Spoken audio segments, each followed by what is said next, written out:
We moved into the neighborhood with high hopes. It was the kind of suburb that made real estate agents beam. Fresh-cut lawns, clean sidewalks, and an air of quiet perfection that wrapped around you like a warm blanket. Every house looked like it had stepped out of a magazine, each window shining with pride and predictability. It was exactly what I wanted for my daughter, Lily. After years of surgeries and physical therapy, she was finally learning to walk again with the help of leg braces. Her courage deserved a peaceful place to grow.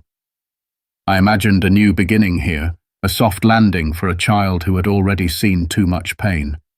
Lily loved the quiet mornings, the sound of birds and sprinklers, the slow joy of picking dandelions in our yard.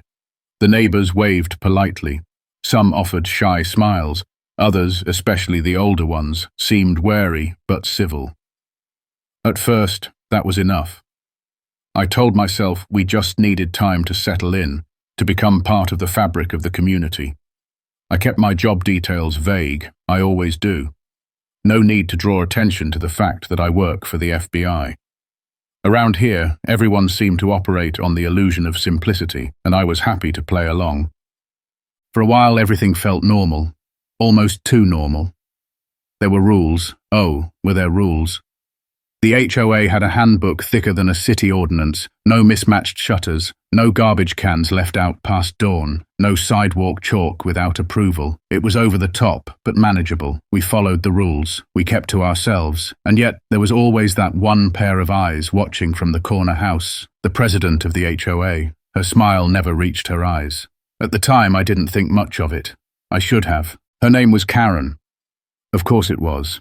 She lived in the pristine white colonial at the corner of the cul-de-sac with matching flower beds and a flag that hung perfectly vertical even on windless days. From the moment we moved in, she made it known that she was the one in charge, not officially of the neighborhood, but spiritually, socially, and bureaucratically. She introduced herself within the first 24 hours, clipboard in hand, name badge pinned to a cardigan too stiff for comfort. Her handshake was short and limp, her smile stretched thin like plastic wrap over suspicion. Karen didn't ask about Lily's condition. She stared at her leg braces with the sort of tight-lipped curiosity that made my skin crawl. She offered a strained comment about how nice it is to see kids outside these days. But the way she said it, glancing down at Lily's braces like they didn't belong, made me feel like we'd stepped into a country club where we didn't quite meet the dress code. She pointed out the HOA welcome guide twice, as if worried we hadn't seen it the first time. It was clear she measured new residents not by warmth or character, but by how well they followed the script she had written for the neighborhood. Within a week, the notes began, handwritten, folded with precision, and taped to our front door with unsettling neatness. Please store toys out of sight. Sidewalk chalk leaves residue. Please refrain. Your trash bins were visible from the street for more than 15 minutes. Each note was signed HOA Management, but we all knew who it was. Karen didn't knock. She didn't speak. She communicated through rules, penalties, and a tone of practiced condescension. What troubled me more than the rules was her fixation on Lily. I'd catch her watching from her living room window, coffee cup in hand, staring as Lily walked carefully across the grass. Once, Lily's therapy dog barked excitedly when she laughed too hard, and I saw Karen's blinds snap shut like a verdict being passed. She didn't like us. More specifically, she didn't like my daughter. And while I'd dealt with plenty of difficult people in my career, there was something uniquely unsettling about Karen's brand of control, too polite to confront, too calculated to ignore. The tension didn't explode all at once. It simmered, slow and steady, like water on the verge of boiling. I started noticing the way Karen would stroll past our house just as Lily and I stepped outside. She never waved, she just watched. Her little white dog, a yappy puffball named Winston, would yap incessantly, but she never corrected it. Yet the moment Lily's therapy dog barked once, Karen sent a formal complaint to the HOA board claiming excessive noise. I laughed it off at first. Then I read the letter twice and realized she wasn't joking. Lily, for her part, remained cheerful. She didn't see the sour glances or hear the muttered remarks. She was too busy drawing rainbows on the driveway with her chalk, giggling as the dog chased butterflies. But Karen saw everything, and apparently in her eyes, joy was disorder. A second note appeared on our door, This one terser than the last. Sidewalk chalk must be washed off by sundown. Non-compliance will result in fines. A fine for a child's rainbow. Things began to stack up. We received citations for leaving Lily's crutches leaned against the porch railing. Visible medical equipment, the notice said. Violates community aesthetics. I couldn't believe it. I read the rule book 3 times. It wasn't there. But Karen didn't need real rules. She had her own version, enforced by intimidation and repetition. I filed a polite rebuttal. The board never responded. One afternoon, I returned home to find Karen standing in our yard, holding her phone, photographing our garden gnome. A gift from Lily's aunt, cheerful and harmless. It doesn't meet visual uniformity standards, she said when I stepped out. I told her to leave. She smiled, tight and sharp. This neighborhood has standards, she replied, as though my family didn't qualify. Then came the whispering. At HOA meetings, neighbors who once smiled now looked through me. Rumors had started, about me, about my daughter, even about our dog. Karen had begun painting us as the unruly newcomers, disrupting the harmony of her perfect kingdom. It would have been laughable if it wasn't so methodical, so targeted. I knew what she was doing. She wanted us out. What she didn't know, what she couldn't have known, was that she'd picked the wrong parent to provoke. The sky was bright that afternoon, not a cloud in sight.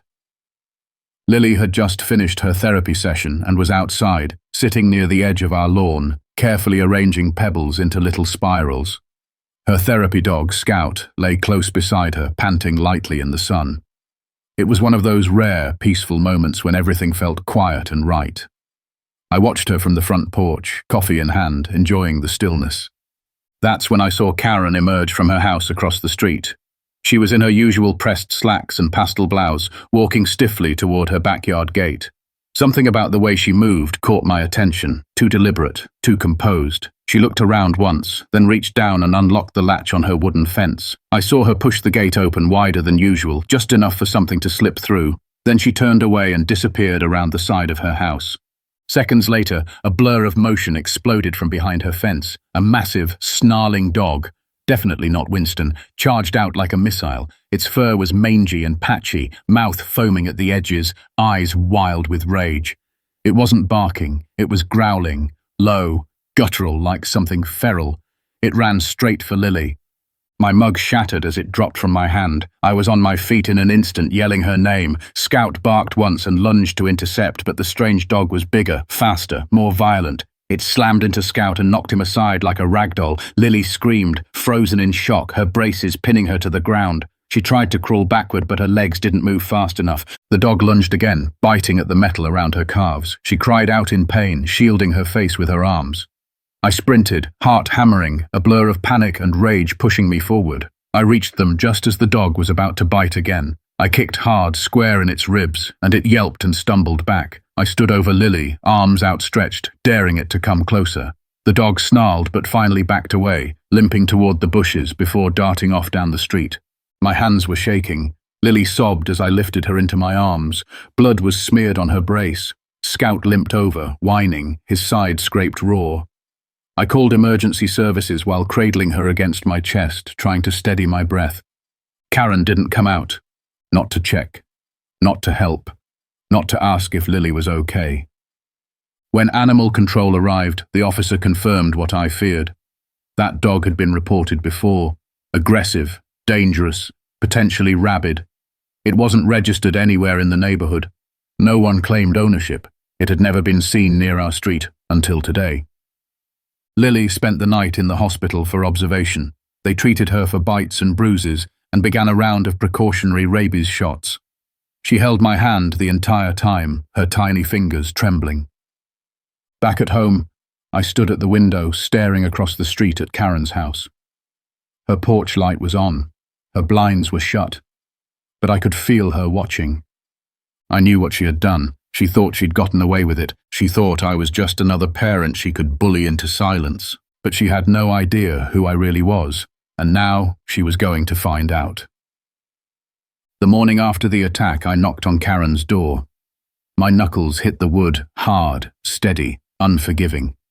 She opened it slowly, her expression calm, as if she'd been expecting a delivery, not a furious parent whose daughter had just survived a vicious dog attack. Her face flickered only slightly when she saw me, like a mask briefly slipping before snapping back into place. "Good morning," she said with fake cheer, tilting her head. "Is everything okay?" I didn't bother pretending. "You let that dog out." Her lips tightened, but her eyes widened just enough to register the hit. "Excuse me?" "You opened your gate. I saw you, seconds before it happened." She gave a short, incredulous laugh, the kind that tried too hard to seem amused. "That's absurd. I don't have any dogs besides Winston. The dog came from your yard." "Then the gate must have blown open," she said, shrugging. "It happens. These spring winds are terrible for old fences." She paused and gave me a pointed look. "Perhaps you should be more careful. Your daughter shouldn't be outside alone if she's that vulnerable." I took a step closer. She wasn't alone, and that thing could have killed her. Her face darkened for a split second, then softened again with insincere concern. "I'm sorry she was frightened. Truly. But it's not my responsibility to monitor strays. Perhaps you should call the city." She tried to close the door, but I held it open. "It wasn't a stray. You knew exactly what you were doing." Her composure cracked. "This is harassment," she snapped. "I will be reporting you to the HOA." That was her move. Deny, deflect, threaten, pretend innocence while wrapping herself in the language of rules and procedure. As I turned to leave, I caught her glance toward the curb, where the animal control van had been parked the night before. Her eyes lingered too long. She knew. She'd orchestrated it, or at the very least, allowed it. And now she was hiding behind her clipboard and HOA letterhead, thinking it would shield her. But the truth had teeth, and I had tools far sharper than hers. That night, as I sat by Lily's bedside listening to the steady rhythm of her breathing, something shifted inside me. I had tried to be just a parent in this neighborhood, just a neighbor, just another face in a sea of cookie-cutter homes and polite smiles. I had tried to keep my professional life separate, to offer my daughter a normal existence, one free from the shadows I worked in. But Karen had crossed a line that no clipboard or committee could erase. She hadn't just endangered my daughter, she had chosen to make her a target, and she had no idea who she'd provoked. The next morning, I stepped into my home office and opened the secure laptop I hadn't touched in months. It took less than a minute to log in through the encrypted network. I wasn't just an FBI agent. I specialized in behavioral analysis and domestic threat assessment. My job wasn't about chasing bad guys. It was about seeing patterns, unraveling masks, and exposing the rot beneath polished surfaces. Karen had a pattern, and I intended to unravel every thread. I started with the footage. My home security cameras were state-of-the-art, discreet, and always running. I rewound the timestamp to the hour before the attack and watched her walk out, unlock her gate, and open it. She looked around, she paused, and then she turned away, calm, deliberate, guilty. That clip alone wouldn't be enough for charges, but it was a start. I called an old colleague, someone in cyber forensics who owed me a favor. I gave him Karen's full name and address. "I just need to know who she really is," I said. He didn't ask why. Within 2 hours, the results came in. Karen Sanders wasn't her legal name. She'd changed it 10 years ago after a lawsuit in another state, one involving a dangerous dog and an injured child. The records had been sealed, but not before someone at the Bureau had flagged the case for civil liability concerns. She'd lost her home, moved states, rebranded herself, and reinserted her controlling claws into a new community. I sat back, the pieces clicking together like the final turns of a safe style. Karen didn't just have a problem with children, or rules, or control. She had a history, a carefully buried one. I documented everything, footage, reports, digital trails. I filed a formal complaint with the city, the HOA, and quietly, the local precinct. But I didn't do it as a parent. I did it as a federal officer acting within legal rights and investigative protocol. Karen had unleashed more than a dog. She had unleashed the full weight of my training, and I was just getting started. The more I dug, the more the facade unraveled. Karen's picture-perfect exterior was a thin veil stretched over years of manipulation, deception, and well-practiced reinvention. Her name, for starters, wasn't even Karen Sanders. It was Sandra Keller, a name buried beneath layers of legal filings and court documents that had been quietly sealed in a rural county 2 states away. But sealed records don't stay hidden forever. Not from federal systems. Not from me. 10 years ago, she had been sued after her dog mauled a neighbor's child, a girl about Lily's age, according to the archived reports. The child had suffered permanent nerve damage, and Sandra, then Karen in the making, had narrowly avoided criminal charges by claiming ignorance and staging a mental breakdown. She'd blamed faulty fencing and the natural unpredictability of animals.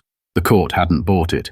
She lost the civil suit and was forced to sell her home to cover damages. Not long after, she changed her name, moved, and started over. The dog, it turns out, wasn't euthanized. It had simply been hidden, given to a friend under a different name. That friend? Deceased now. And the animal, if still alive, likely found its way back into Karen's possession. That same wild-eyed, frothing creature that went after my daughter. I traced HOA records and found discrepancies. Her application to the board was missing disclosures about her legal history. That alone was grounds for removal, if not prosecution. She'd listed references, none of whom existed. Fake addresses, fake phone numbers. Everything about her leadership position had been built on a lie. And yet, despite the layers she had wrapped around herself, she hadn't planned for someone like me, someone who could navigate databases, cross-reference sealed cases, and quietly build a federal file under her name without raising alarms. I compiled everything into a full report, time-stamped and backed by evidence. Photos, screenshots, legal documents, HOA correspondence. The kind of report that couldn't be ignored or brushed aside with a smile and a passive-aggressive note.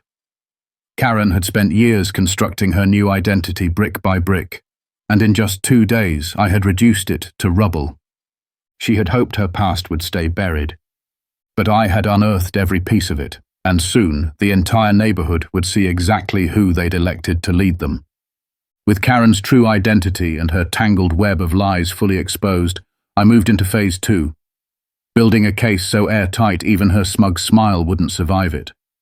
I wasn't interested in revenge.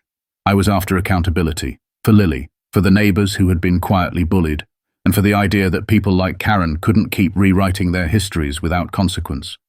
I met with the local police and handed them the evidence file in person.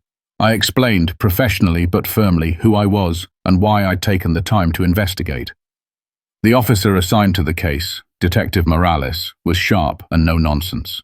As he flipped through the pages, pausing at the footage of Karen opening her gate, I saw the shift in his demeanor. This wasn't just a neighborhood spat anymore. This was reckless endangerment, fraud, possibly even intentional harm. Meanwhile, I forwarded the sealed civil lawsuit to the HOA board, along with proof that Karen had used a falsified identity to gain her position. Most of the board members were stunned. A few had clearly been under her spell, believing her suburban charm and polished authority. But facts are stubborn things, and the facts were undeniable. The dog attack, the false references, the buried past, all of it connected with a terrifying precision. Animal Control reopened the case as well, with my footage and the witness statement from another neighbor who had seen the strange dog earlier that week being walked by Karen in secret. They now had cause to seek a formal order. The dog would be tracked, seized, and tested. If found rabid or unlicensed, additional charges would follow. I even reached out to the family from Karen's past, the one from the original dog attack. They were willing to provide a statement. A decade hadn't dulled their pain, and they were more than willing to speak out against the woman who had fled justice the first time. It was all coming together, not with brute force or vengeance, but with patience, truth, and precision. Karen had ruled this community through fear and manipulation, but now she was standing on a house of cards, and I was pulling the last one out from under her. It all came crashing down on a Thursday morning. The sun was just rising, casting a golden glow over the neighborhood when the police cruisers pulled into the cul-de-sac. Their lights weren't flashing, but their presence was unmistakable. A quiet hum settled over the street as curious neighbors peeked through blinds and cracked open their doors. No one knew exactly what was going on, yet, but every eye eventually turned to the pristine white colonial at the corner. Karen stepped out just as the officers reached her front walk. She wore her usual polished expression, arms folded across her chest like a queen standing her ground. But there was a tremble in her fingers, a twitch in her jaw. She knew. Somewhere deep inside, she knew it was over. Detective Morales approached her calmly, paperwork in hand. I stood across the street, arms crossed, watching in silence as the woman who had terrorized my family tried to keep her crumbling kingdom intact. "There must be some mistake," she said, her voice tight. "I've done nothing wrong." Morales didn't flinch. "You're being charged with reckless endangerment, providing false information to a governing body, and failure to disclose a dangerous animal on your property. You can explain everything downtown." Her jaw dropped open, but nothing came out. Animal control officers moved in next, entering through the side gate she thought no one had noticed. The dog wasn't there, but a chain, a chewed-up muzzle, and a half-empty food dish sat beneath a tarp, enough to confirm what we already knew. The neighbors began to gather slowly, murmuring in small groups. Some looked shocked, others relieved. A few wore expressions of satisfaction, as though a silent weight had finally been lifted. Karen was handcuffed, gently but firmly, and placed in the back of the cruiser. For the first time since I'd met her, she didn't say a word. No threats, no smug retorts, just silence. The HOA board convened later that week to remove her from her position permanently. New leadership was elected. People who cared more about safety and community than about matching mailboxes and lawn lengths. Lily stood by my side that afternoon, her hand in mine as we watched the neighborhood return to peace. Karen had no idea who I was when she picked this fight. Now she'll never forget. Life settled in the weeks that followed, like dust after a long storm. The cul-de-sac felt different now, lighter, warmer, like the air had been cleared of something sour. Neighbors who once kept their distance now waved and stopped to chat. A few even apologized for not seeing the truth sooner. I didn't hold it against them. Karen had ruled through subtle fear, the kind that twists good people into silence. Lily healed, both inside and out. The bruises faded, but the strength she gained stayed. She walked a little taller now in her braces, her laughter a little louder, like she knew the world was hers again. Scout recovered too, tail wagging proudly each time he escorted her down the driveway. They were a team, brave, bright, and unbreakable. I never told the neighbors everything about what I do. I didn't need to. All they needed to know was that justice had been served and that no one would ever threaten our peace again. We planted new flowers in the yard that spring, yellow, defiant, joyful. And as I watched Lily chase butterflies in the sun, I smiled to myself. This time, the neighborhood finally felt like home.